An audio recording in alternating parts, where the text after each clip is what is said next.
রসুলের উপরে দরুদ ও সালাম দরুদ পাঠ করবেন।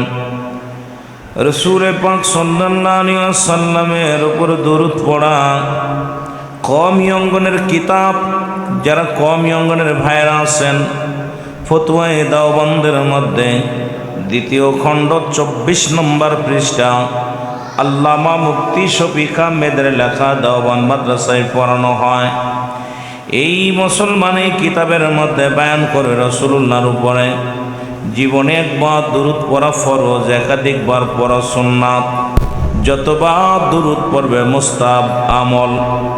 শুধু এই মুফতি শফিক আহমেদের লেখা কিতাব নয়, ও মুসলমান গভীর মনোযোগ, যারা তাবলিগ জামাতের ভাইরা আছেন, তাবলিগ জামাতের একটা কিতাব আছে, কিতাবের নাম ফাজাইলে দুরূদ। একটা হলো ফাজাইলে আমল, একটা হলো ফাজাইলে দুরূদ।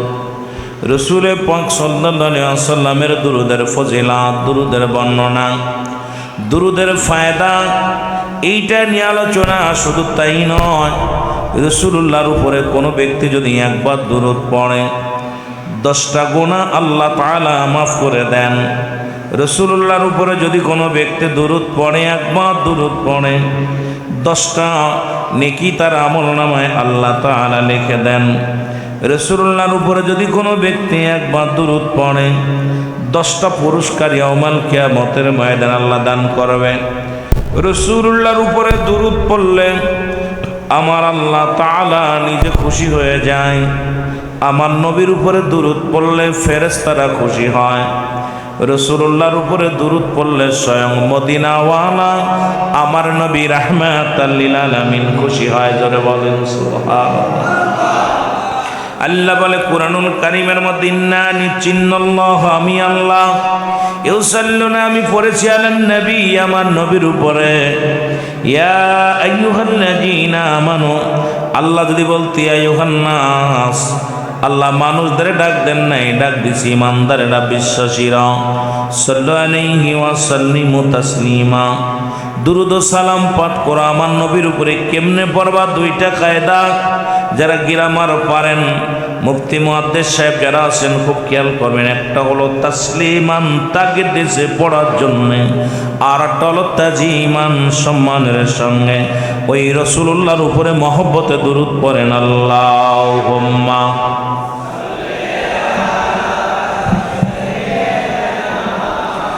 মাওলানা মুহাম্মাদ আলা সাইয়্যিদিনা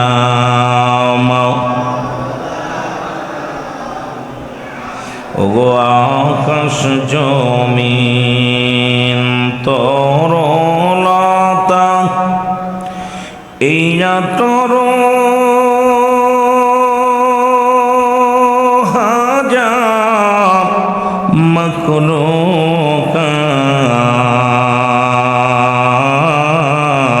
মাখলুকাত সবাই মিলে পড়েন দুরূদ, পড়েন তারা নবীর পর। আল্লাহুম্মা মারহাবা মারহাবা।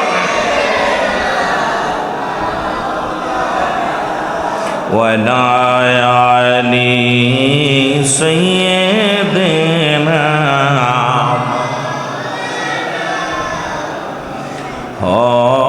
হয়নি কো হবে না গো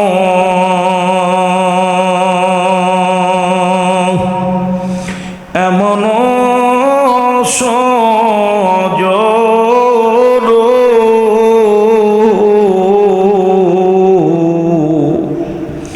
ওগো হয়নি কো হবে না গো, ও ভাই এমন সজন,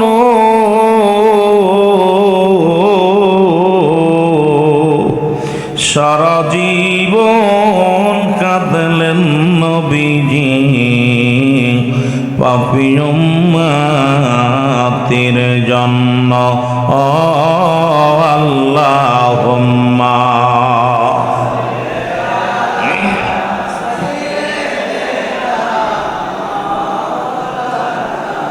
ওয়ালা আলি সাইয়্যিদিনা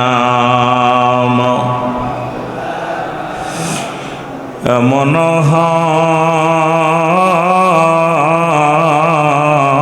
হাবিব আমার মুক্তির কারণে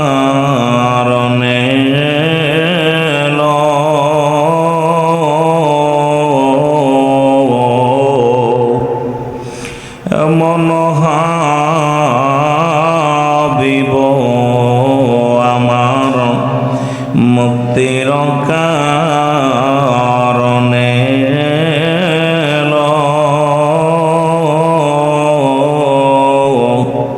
ওফাতের পরেও নবীজি পাপী উম্মতিরে না ভুলিল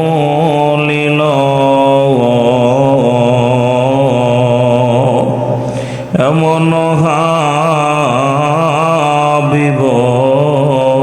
আমার নাচিল আকাশ নাচিল বাতাস নাচিল কোন সৃষ্টিময় রাসূল তোমারই কারণে বিশাল ভুবনে আমার আল্লাহ জির পরিচয় লা ইলাহা আরো জোরে লা ইলাহা লা ইলাহা মুহাম্মাদুর সাল্লাল্লাহু আলাইহি ওয়াসাল্লাম বালাগাল লা বিকামালিহি كسوت جاء بجماله حسنت جميع خصاله